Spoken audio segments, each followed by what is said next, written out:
Hello दोस्तों, नमस्कार। आपके अपने चैनल हिंदी मिरर पर आपका स्वागत है। दोस्तों, फिर से आपके लिए एक प्रैक्टिस सेट लेकर हम तैयार हैं और आप भी इसको करने के लिए तैयार होंगे, क्योंकि इसके ऑप्शंस जो होते हैं उनके आंसर आप ही को देने होते हैं। हम तो सिर्फ आपकी हेल्प करते हैं इसमें कि ये वाला इसका आंसर हो सकता है, लेकिन प्रैक्टिस आपकी होती है, तैयारी आपकी होती है। हम तो आपके लिए सिर्फ कंटेंट लेकर आते हैं, और कंटेंट अगर आपको पसंद आ रहा है तो हिंदी मिरर के साथ जुड़े रहिए, और हिंदी मिरर के साथ तो है अपना साथ बनाए रखिए। और वीडियो पसंद आ रही है तो लाइक एंड शेयर करते रहिए। जो दोस्त आज ही चैनल से जुड़े हैं वो बेल आइकन हिट कर दें और चैनल को सब्सक्राइब जरूर कर लें, क्योंकि जब प्रैक्टिस सेट नया आएगा तभी आपको मिल पाएगा जब आप चैनल को सब्सक्राइब करेंगे। चलिए शुरू करते हैं आज के प्रश्न। पहला प्रश्न है, वर्ष 2018 में कारोबार सुगमता ईज ऑफ डूइंग बिजनेस सूची में कौन सा भारतीय राज्य सर्वोपरि है? तो 2018 की रिपोर्ट्स मुझे लगता है सभी स्टूडेंट्स को पता होगी, जो तैयारी कर रहे हैं एग्ज़ाम्स की और भी एग्ज़ाम्स देते रहते हैं, टीजीटी पीजीटी सभी डालते रहते हैं, तो कहीं ना कहीं इस तरह के प्रश्न जरूर बनते हैं। तो पहला प्रश्न का ऑप्शन है मध्य प्रदेश, हरियाणा, आंध्र प्रदेश, तेलंगाना। तो बताइए दोस्तों, कहाँ से है ये, कौन सी भारतीय राज्य सर्वोपरि रहा है ईज ऑफ डूइंग बिजनेस में? तो आपकी जानकारी के लिए बता दें, सी आंध्र प्रदेश रहा है। इसका जो है आप डिटेल देख सकते हैं विस्तार से। वर्ष 2018 में कारोबार सुगमता ईज ऑफ डूइंग बिजनेस सूची में भारतीय राज्य आंध्र प्रदेश सर्वोपरि था। एक इतना आंसर तो आपको एमसीक्यू बेस का मिला है, आगे और जानकारी मिलेगी। उद्योग संवर्धन व आंतरिक व्यापार विभाग के द्वारा जारी बिजनेस रिफॉर्म एक्शन प्लान के अनुसार वर्ष 2019 में राज्यों की शीर्ष रैंकिंग क्रमशः इस प्रकार है। आंध्र प्रदेश सबसे पहले, फिर उत्तर प्रदेश, फिर तेलंगाना। ठीक है, ये 3 प्रदेश हैं, तो इनकी आप तीनों की ही याद रखिए। हो सकता है प्रथम, द्वितीय, तृतीय पूछ सकते हैं। उत्तर प्रदेश के बारे में तो मैंने आपसे बोल रखा है कि जहाँ से भी प्रश्न आपको बन रहा है, छोटा बड़ा कैसे भी, संपूर्ण जानकारी रखिए। तो अगर आपसे पूछा जाएगा 2018 कारोबार सुगमता ईज ऑफ डूइंग बिजनेस सूची में इसमें उत्तर प्रदेश सर्वोपरि था, इस तरह से उत्तर प्रदेश का कौन सा स्थान था? तो दूसरा स्थान आप बता सकते हैं, सर्वोपरि आंध्र प्रदेश यही है। अगला प्रश्न देख लीजिए। यहाँ पर बहुत से स्टूडेंट बोलते हैं कि मैडम इंग्लिश में भी वर्जन लेकर आई, तो इंग्लिश में भी वर्जन है आपके पास। जिन बच्चों को हिंदी में थोड़ा दिक्कत होती है वो इंग्लिश में यहाँ से प्रश्न पढ़ सकते हैं। 2018 के एशियाई खेलों में किसे सर्वश्रेष्ठ खिलाड़ी घोषित किया गया है? बच्चों, ये एशियाई खेलों के बारे में ज़रूर आपको जानकारी होनी चाहिए, क्योंकि खेल से संबंधित आपका टॉपिक भी है आपकी यूनिट्स में। तो खेल से संबंधित जितने भी प्रश्न आ रहे हैं उनको ज़रूर नोट डाउन करें। सोनपियान, रिकाको इकी, नावोमी आकुहारा या फिर झांगली, बताना है इसमें 2018 में सर्वश्रेष्ठ खिलाड़ी कौन घोषित किया गया है। तो आपकी जानकारी, अगर आपने लगा लिया है उत्तर, तो आपने अगर उत्तर लगाया है बी रिकाको इकी, तो आप बिल्कुल सही जा रहे हैं। पूरी जानकारी देख लीजिए इसकी, यहाँ पर ये रिपीट हो चुका है, यहाँ पर इसकी जानकारी है संपूर्ण। वर्ष 2018 में एशिया खेल इंडोनेशिया के जकार्ता और पालेमबांग में संपन्न हुआ था। इसमें जापानी महिला तैराक रिकाको इकी सर्वश्रेष्ठ खिलाड़ी घोषित की गई। अब इतना तो आपके एमसीक्यू से जो हमने आंसर बनाया, लेकिन ये शायद आपको नहीं पता था कहाँ ये संपन्न हुए थे। इकी ने जकार्ता में 6 स्वर्ण पदक जीते थे। वर्ष 2022 में एशिया खेल चीन के हांग झाओ में आयोजित किए जाएंगे। तो एक से एक उत्तर के साथ आपको इतनी सारी जानकारी मिली। एक ये मिली यहाँ पर, एक यहाँ पर ये मिली, और एक यहाँ पर ये मिली। एक के साथ आपको 3 फ्री मिल गई यहाँ पर। चलिए आगे चलते हैं। फ्रीडम इन एग्जाइल का आत्मकथा है, तो यहाँ बताना है किसकी आत्मकथा है ये। तो महात्मा गांधी की, सर मैकमोहन की, दलाई लामा की, या फिर माओ से तुंग की। तो फ्रीडम इन एग्जाइल बताइए किसकी आत्मकथा है? तो आपकी जानकारी के लिए बता दें कि ये जो आत्मकथा है, आपने लगा लिया होगा टिक। अगर आपने टिक लगाया है इसमें, अगर आप टिक लगा रहे हैं दलाई लामा, तो आप बिल्कुल सही हैं। इसका उत्तर आपका दलाई लामा होगा। चलिए देख लीजिए आगे इसकी detail. Freedom in exile Dalai Lama के आत्मकथा की दूसरी पुस्तक है, तो ध्यान रखिए दूसरी पुस्तक है आत्मकथा। इनकी पहली पुस्तक कौन सी है वो भी सर्च कीजिए आप। दलाई लामा की आत्मकथा की पहली पुस्तक का नाम माई लैंड एंड माई पीपल। बहुत अच्छा, आपको दूसरी पहली आत्मकथा भी मिल गई। दलाई लामा की अन्य पुस्तकें हैं the path, the enlightenment, beyond religion, या फिर आदि महात्मा गांधी की आत्मकथा का नाम माई एक्सपेरिमेंट विथ ट्रुथ है। तो आपको देखिए यहाँ पर महात्मा गांधी जी की भी आत्मकथा पता चल गई है कि कौन सी आत्मकथा है, और ये पढ़िए, बहुत अच्छी उन्होंने लिखी है, माई एक्सपेरिमेंट विद ट्रुथ। इसका हिंदी में नाम है सत्य के साथ मेरे प्रयोग। तो बहुत अच्छी इनकी आत्मकथा है, पढ़िए। वैसे तो आत्मकथा सभी की पढ़नी चाहिए। इससे क्या होता है कि आपको इंस्पिरेशन मिलती है कि इन लोगों ने क्या क्या वर्क की हैं और किस तरह से ये महान बने हैं। उससे आप लोगों के अंदर भी कुछ जज्बा पैदा होगा महान बनने का। चलिए आगे चलते हैं। अगला प्रश्न है, बच्चों को पढ़ाने की कला एवं विज्ञान को क्या कहते हैं? पेडागोजी, एंड्रोगोजी, दोनों ही पढ़ाई से संबंधित है, लेकिन पूछा किसके लिए गया? बच्चों के लिए। तो ए बी दोनों या फिर इनमें से कोई नहीं। तो बताना है आंसर। तो बताइए जल्दी से, क्या है बच्चों को पढ़ाने के लिए कला एवं विज्ञान को क्या कहते हैं? तो आपके लिए बता दें, पेडागोजी। अब ये एंड्रोगोजी मैंने आपको बताया था, दोनों ही पढ़ाने से संबंधित है। कला एवं विज्ञान को क्या कहते हैं? पढ़ाने की कला व विज्ञान। तो एंड्रोगोजी भी है, तो ये किसके लिए? ये बच्चों के लिए है, और एंड्रोगोजी जो है बड़ों के लिए है। ठीक है, अब यहाँ पर डिटेल देख लीजिए। इसमें बच्चों को पढ़ाने की कला एवं विज्ञान को पेडागोजी कहा जाता है। ये शिक्षण कार्य की प्रक्रिया का एक विधिवत अध्ययन है। एंड्रोगोगी का संबंध प्रौढ़ शिक्षा या वयस्कों के शिक्षण से। मैंने अभी आपको बताया था कि ये बच्चों के लिए नहीं, बड़ों के लिए है। यह वयस्कों को पढ़ाने की कला एवं विज्ञान है। चलिए, जानकारी मिल चुकी है आपको। अगला प्रश्न देख लीजिए। प्राथमिक समकों में सम्मिलित नहीं है। प्राथमिक जो समक हैं उनमें सम्मिलित नहीं है क्या? प्रश्नावलियाँ, अनुसूचियाँ, साक्षात्कार या फिर पुस्तकें? प्राथमिक जो है, प्राइमरी डाटा जो होता है, जब आप शोध करते हैं वहाँ पर प्राइमरी डाटा जो होता है उसमें क्या नहीं है, क्या कौन सी चीज़ इन्वॉल्व नहीं है? तो बताइए जल्दी से, कौन सी चीज़ नहीं है इसमें से? तो इसमें से जो पुस्तकें हैं वो नहीं होती हैं। बाकी प्रश्नावली भी होती है, अनुसूची भी होती है और साक्षात्कार भी होता है, जो आपका प्राइमरी डाटा जब आप इकट्ठा करते हो। तो यहाँ पर डिटेल है। पुस्तकें प्राथमिक समकों में सम्मिलित नहीं होती। प्राथमिक समक यानी कि जो आपका प्राइमरी डाटा है में ऐसे समक शामिल होते हैं जिनमें शोधकर्ता द्वारा स्वयं या प्रत्यक्ष रूप से संग्रहित किया जाता है। इसके अंतर्गत साक्षात्कार करना, प्रश्नावली तैयार करना, अनुसूची आदि सम्मिलित करना, जबकि पुस्तक या प्रकाशित ब्लॉग, आलेख आदि द्वितीय समकों के अंतर्गत आते हैं, यानी कि सेकेंडरी डाटा में आते हैं ये। चलिए आगे चलते हैं। अगला प्रश्न, यहाँ पर आप इसका इंग्लिश में वर्जन पढ़िए, आगे हिंदी देख लीजिए। नेशनल इंस्टीट्यूशंस रैंकिंग फ्रेमवर्क किसके द्वारा जारी किया जाता है? बताना है कि नेशनल इंस्टीट्यूशनल रैंकिंग फ्रेमवर्क, इतना सा पढ़िए, दिमाग लगाइए, किसके द्वारा? नीति आयोग, मानव संसाधन विकास मंत्रालय, NCERT, department of science and technology. तो जल्दी से बताइए किसके द्वारा जारी होता है ये? तो अगर आप इसका उत्तर लगा रहे हैं, कौन सा? बी, तो आप बिल्कुल सही जा रहे हैं, मानव विकास संसाधन एवं विकास मंत्रालय के द्वारा। अब देख लीजिए यहाँ पर इसकी डिटेल है। National institutional ranking framework Bharat सरकार के मानव संसाधन विकास मंत्रालय द्वारा जारी किया जाता है, और दोस्त इसका नाम भी अब बदल चुका है। इसे मानव संसाधन विकास मंत्री द्वारा 19 सितंबर 2015 को लॉन्च किया गया था। इस फ्रेमवर्क के द्वारा पूरे देश में संस्थानों की रैंकिंग प्रदान करने की प्रक्रिया तैयार की जाती है। तो बहुत अच्छी जानकारी है, नोट डाउन भी कर सकते हैं। और यहाँ पर NIRF, इसकी आपको फुल फॉर्म भी मिल गई, लेकिन हिंदी में मिली है, इंग्लिश में सर्च कर लीजिए NIRF की। ठीक है, क्योंकि डिटेल इंग्लिश में नहीं है। इंग्लिश में क्वेश्चंस तो हैं लेकिन आपकी डिटेल नहीं है यहाँ पर। चलिए आगे चलते हैं।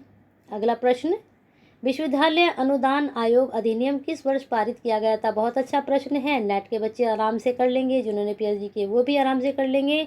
तो जल्दी से आंसर लगा लीजिए, क्योंकि नेट वाले बच्चे तो सभी हैं यहाँ पर जो तैयारी कर रहे हैं असिस्टेंट प्रोफेसर की। आंसर खुद से देखिए, यहाँ पर इसकी डिटेल है, इसको आराम से पढ़िए। जो अगर आपको लगता है कि इसमें से और कुछ आपके लिए अच्छा निकल कर आता है तो नोट डाउन कर लीजिए।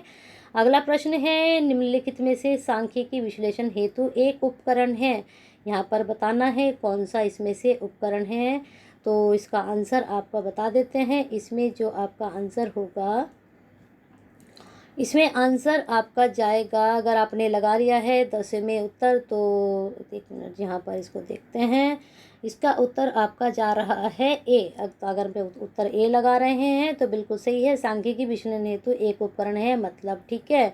चलिए इसका हम डिटेल देखते हैं। मतलब सांख्यिकी विश्लेषण हेतु एक उपकरण एक प्रोग्राम प्लेटफॉर्म है जिसे विशेष रूप से इंजीनियरों एवं वैज्ञानिकों हेतु डिजाइन किया गया है। मैटलब में जो है मैट्रिक्स आधारित भाषा प्रयोग होता है, जिसके द्वारा कम्यूटेशनल कलात्मक गणित के प्राकृतिक अभिव्यक्ति सरल हो जाती है। जो आप कम्यूटेशनल करते हैं यानी कि जो हिंदी में अभी कलानात्मक गणित की प्राकृतिक अभिव्यक्ति जो आप करते हैं वह सरल हो जाती है। किसके द्वारा? मैटलैब के द्वारा। चलिए आगे चलते हैं।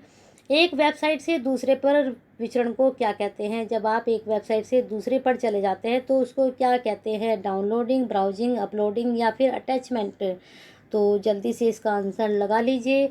मुझे लगता है जो कंप्यूटर से बच्चे संबंधित हैं उनके लिए बहुत आसान होगा, लेकिन सभी को इतनी तो नॉलेज होती है कि इसका आंसर आराम से लगा सकते हैं। इसको हम कहते हैं ब्राउजिंग। जब आप एक वेबसाइट से दूसरे पर विचरण करते हैं, यानी कि विचरण का मतलब क्या होता है? घूमते हैं, ठीक है, कॉल्ड करते हैं, मूविंग करते हैं। यहाँ पे देख लीजिए, इंटरनेट पर एक वेबसाइट से दूसरे वेबसाइट पर विचरण को ब्राउजिंग कहा जाता है। डाउनलोडिंग का संबंध इंटरनेट से है, किसी फाइल को डाउनलोड करने से है, जबकि अपलोडिंग का संबंध इंटरनेट पर किसी फाइल को अपलोड करने से है। डाउनलोडिंग अपलोडिंग तो सभी समझते होंगे ना। चलिए अगला प्रश्न देख लीजिए। इनमें से कौन सा एक सर्च इंजन नहीं है? आप सभी रोजाना कुछ ना कुछ सर्च करते रहते हैं। किसके द्वारा करते हैं? इंजन के द्वारा सर्च करते हैं। वही आपको लेकर जाता है जो आप सर्च करना चाहते हो। किसके द्वारा? इंजन के द्वारा। बिग, गूगल, याहू या फिर विंडोज। तो यहाँ पर ये प्रश्न में क्या पूछ रहा है? नहीं है, बताना है। तो इसमें से 3 तो हैं लेकिन एक नहीं है। तो देख लीजिए कौन सा नहीं है। तो इसमें जो है डी नहीं है, विंडोज। बाकी बिग, याहू, गूगल तीनों हैं। अभी यहाँ इसके डिटेल देख लेते हैं। विंडोज माइक्रोसॉफ्ट द्वारा विकसित एक ग्राफिकल ऑपरेटिंग सिस्टम है। Big, Yahoo, Google internet search engine के प्रकार हैं। इनमें से गूगल एक लोकप्रिय सर्च इंजन है। गूगल पे तो आजकल सभी लगे रहते हैं, इसके बिना आजकल काम भी नहीं चलता। अगला प्रश्न देख लीजिए। इंटरनेट शब्दावली में आईपी से तात्पर्य है? क्या है इंटरनेट शब्दावली में? आईपी, ठीक है। आईपी एड्रेस क्या है? इंटरनेट प्रोवाइडर, इंटरनेट प्रोटोकॉल या फिर इंटरनेट प्रोसीजर या फिर इंटरनेट प्रोसेसर या फिर प्रोसेसर या प्रोवाइडर या फिर प्रोटोकॉल। इंटरनेट तो सभी में है। तो देख लीजिए क्या है? प्रोटोकॉल है, मोटोकॉल है, क्या है? जल्दी से लगाइए उत्तर क्या जा रहा है आपका। मुझे लगता है ये आंसर सभी का सही जाना चाहिए और सही जा भी रहा होगा। तो आपका बी आंसर सही, इंटरनेट प्रोटोकॉल, और वैसे शॉर्ट फॉर्म आईपी। यहाँ पर इसकी डिटेल देख लीजिए। हिंदी शब्दावली में आईपी से तात्पर्य है इंटरनेट प्रोटोकॉल। कंप्यूटर नेटवर्क प्रत्येक कंप्यूटर का विशिष्ट इंटरनेट प्रोटोकॉल पता होता है जो इससे संबंध होता है। आईपी नेटवर्क पर लक्ष्य कंप्यूटर की पहचान करना और उस तक पहुंचाना है। अब आप आईपी एड्रेस का आपको ये भी इन्होंने बता दिया है कि भाई यह क्या करता है ये। चलिए, निम्नलिखित में से ईमेल एड्रेस का सही प्रारूप क्या है? सभी रोज़ ईमेल एड्रेस अपना यूज़ करते हैं, सभी किसी ना किसी को अपनी ईमेल आईडी रोज़ बताते रहते हैं। लेकिन जब आपने अपनी ईमेल आईडी बनाई तो आपने कौन सा प्रारूप यानी कौन सा इसमें से इस्तेमाल किया रूप? तो देख लीजिए ABCD कौन सा आपका जा रहा है उत्तर इसमें से सही। तो इसमें आपका उत्तर जाना चाहिए बी, name@website.info, ठीक है। ये से आप अपनी ईमेल एड्रेस कर सकते हैं। यहाँ पर देख लीजिए दिए गए विकल्पों में से ईमेल एड्रेस का सही प्रारूप है। पहले नेम आएगा, फिर @ फिर वेबसाइट और फिर इन्फो। ईमेल एड्रेस में 2 भाग होते हैं, ये भी बहुत महत्वपूर्ण है। ये प्रश्न बहुत बार पूछा जाता है और खासतौर से नेट के जो आपका एग्ज़ाम होते हैं वहाँ ज़रूर आता है, और हो सकता है आपका असिस्टेंट प्रोफेसर में, क्योंकि सेम सिलेबस है तो सेम क्वेश्चंस पढ़ सकते हैं आपके एग्जाम में। ईमेल एड्रेस में 2 मुख्य भाग होते हैं, प्रयोक्ता का नाम, डोमेन सर्वर का नाम, जिसके बीच में @ का प्रतीक होता है, प्रयोक्ता का नाम, क्षेत्र का नाम। इस तरह से आप के 2 भाग बनते हैं। प्रयोक्ता का कोई भी नाम हो सकता है, परंतु क्षेत्र का नाम विशेष वेबसाइट के लिए निर्धारित होता है जिस पर हमारा ईमेल अकाउंट होता है। चलिए आगे देखते हैं। आगे है आपका प्रश्न, एक कंप्यूटर डिस्क में सीडी में कंप्यूटर का कितना डेटा भंडारित किया जा सकता है? बहुत अच्छा प्रश्न, ये भी ज़रूर आता है एग्ज़ाम में। तो आपको देखना है कि इसमें कौन सा उत्तर आपका हो सकता है। तो लगाइए जल्दी से, सोचिए कितना डेटा भंडारित कर सकती है एक सीडी। तो जल्दी से लगाइए फटाफट। अगर आप उत्तर लगा रहे हैं, कौन सा, जल्दी जल्दी लगाइए, कौन सा उत्तर लगा रहे हैं आप? सी। तो आप बिल्कुल सही हैं, 680 मेगावाट। तक ये क्या कर सकती है, डेटा भंडारित कर सकती है। कौन? सीडी यानी कि कंप्यूटर डिस्क। सी से क्या बना? कंप्यूटर, डी से क्या बना? डिस्क।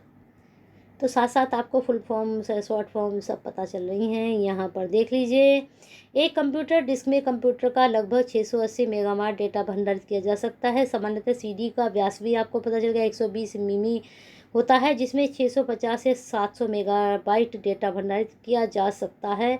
ध्यान रहे कि सीडी सेकेंडरी स्टोरेज डिवाइस का उदाहरण है। सेकेंडरी स्टोरेज पता है ना, द्वितीय। ठीक है, चलिए आगे चलते हैं। एनवायरनमेंट से संबंधित प्रश्न आ चुका है। पर्यावरण का अर्थ क्या है? सभी ने एकदम से सोच भी लिया होगा, क्लिक कर गया होगा आंसर। तो जल्दी से बताइए, पानी या परिवेश, प्राकृतिक परिवेश, या फिर जलवायु, भूमि, वनस्पतियों और प्राणियों के मध्य अंतर संबंध, या फिर इनमें से कोई नहीं। तो पर्यावरण जिन्होंने अच्छे से तैयारी की है वो अच्छे से आंसर लगा सकते हैं। जलवायु, भूमि, वनस्पति और प्राणियों के मध्य अंतर संबंध एक पर्यावरण कहलाता है। तो इसकी डिटेल यहाँ पर है, थोड़ा और जान लेते हैं इसके बारे में। पर्यावरण शब्द संस्कृत के भाषा परि उपसर्ग आवरण से मिलकर बना है। ये प्रश्न भी आपका बन सकता है एमसीक्यू में। जैसा कि तात्पर्य ऐसी चीज़ों के समुच्चय से जो जीवधारियों को चारों ओर से ढके हुए है, चारों ओर से ढके हुए है, उसके बारे में। एक मिनट, इसको छोटा करते हैं, बहुत मोटा हो गया है जी, ये ठीक है। हाँ जी, चलिए देखिए आगे।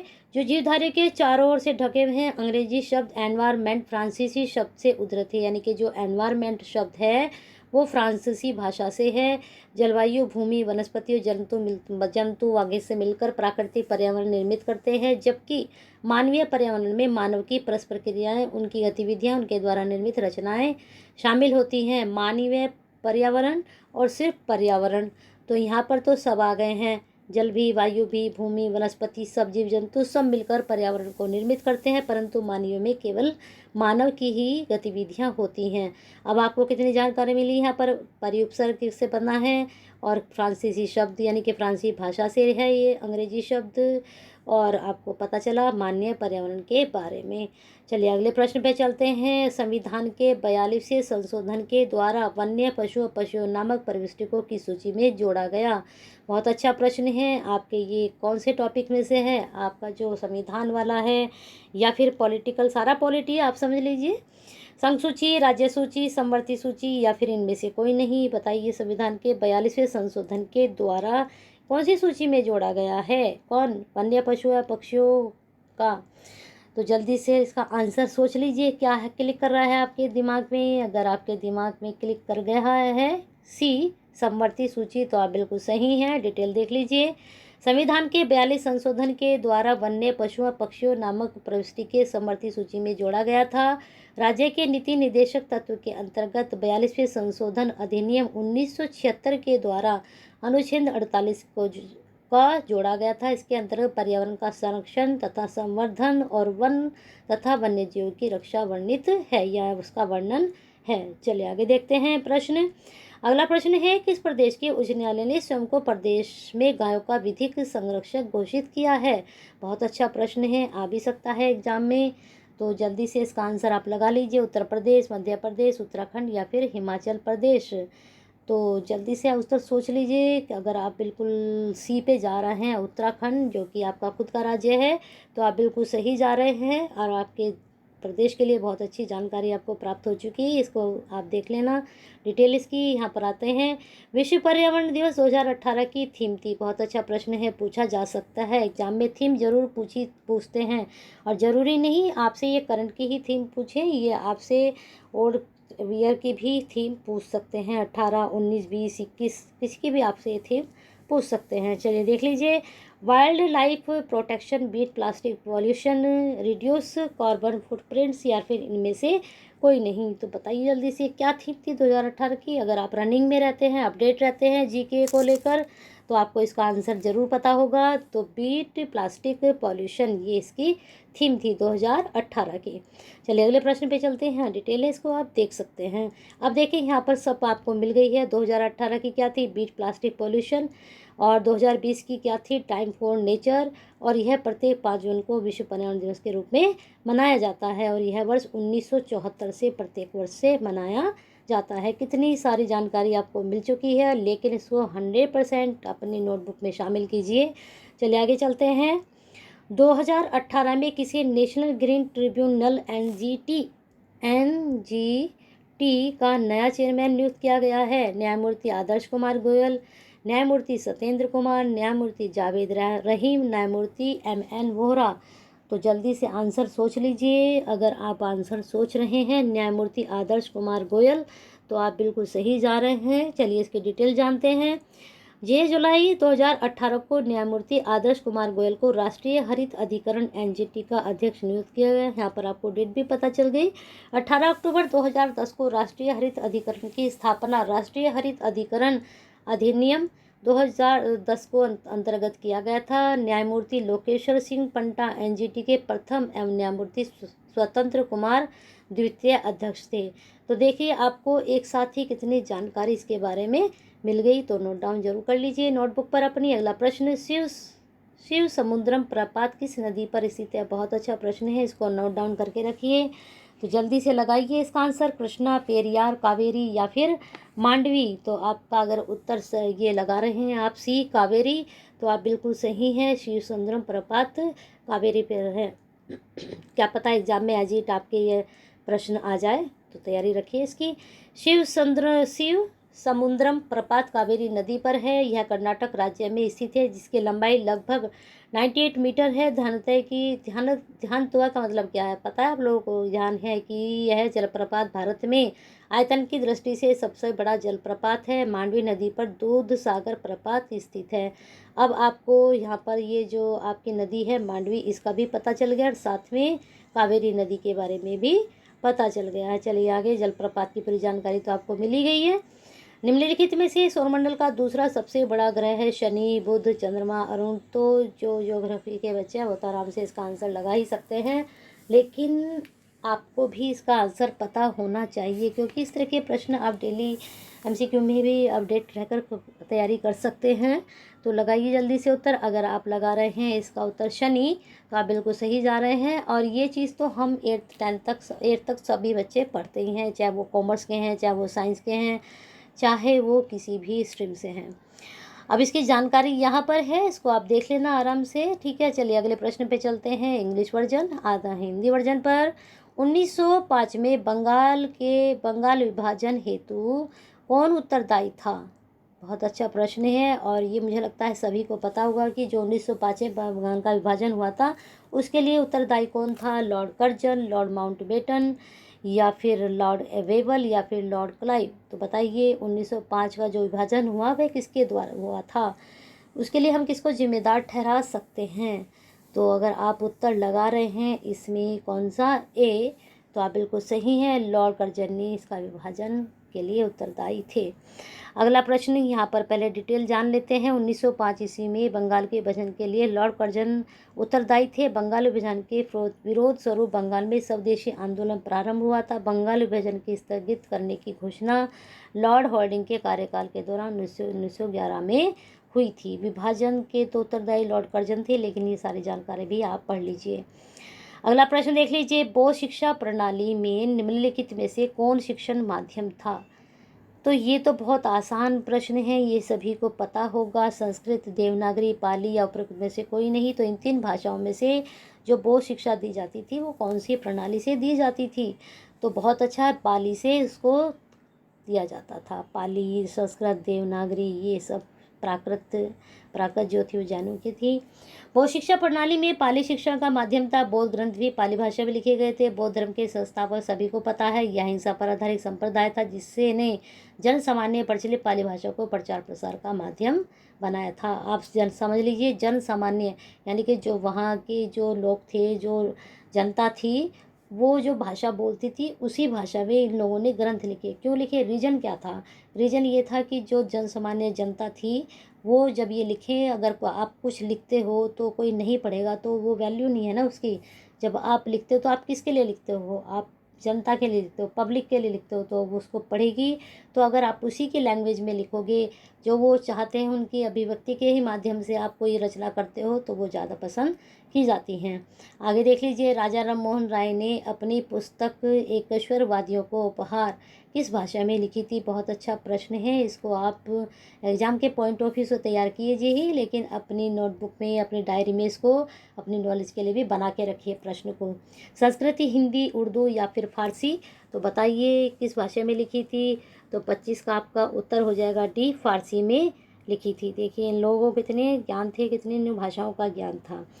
तो इस प्रकार से आपके ये 25 प्रश्न तैयार हो गए। अगर आपको इसकी डिटेल जाननी है तो यहाँ पर इसकी डिटेल है, इसको देख सकते हैं। इसको आप स्क्रीनशॉट ले लीजिए या फिर वीडियो को अंत में पॉज करके इसको आराम से नोट डाउन कर सकते हैं। अगर वीडियो पसंद आई है तो लाइक एंड शेयर तो बनता है, करते रहिए। हिंदी मिरर के साथ अपना साथ और प्यार ऐसे ही बनाए रखिए और हमारे साथ जुड़े रहिए। नए नए अपने जो हैं, आपको आजकल पता है कि आपके चैनल पर मैंने जो है न्यू कंटेंट थोड़ा लेकर आई हूँ। मैंने 500 प्लस की भी एक सीरीज़ शुरू की है। इसमें सारा आपको करंट अफेयर मिलेगा, तो उस वीडियो को आप ज़रूर देखें। वहाँ पर डेली आपको करंट अफेयर मिलेंगे, 25 क्वेश्चंस उसके। तो करंट अफेयर के लिए बहुत ज़्यादा बच्चे बोल भी रहे थे कि मैडम करंट अफेयर लेकर आइए, तो मैं लेकर आई हूँ 500 प्लस। वहाँ पर मैं आपको 500 जो है क्वेश्चंस कराऊंगी करंट अफेयर से संबंधित।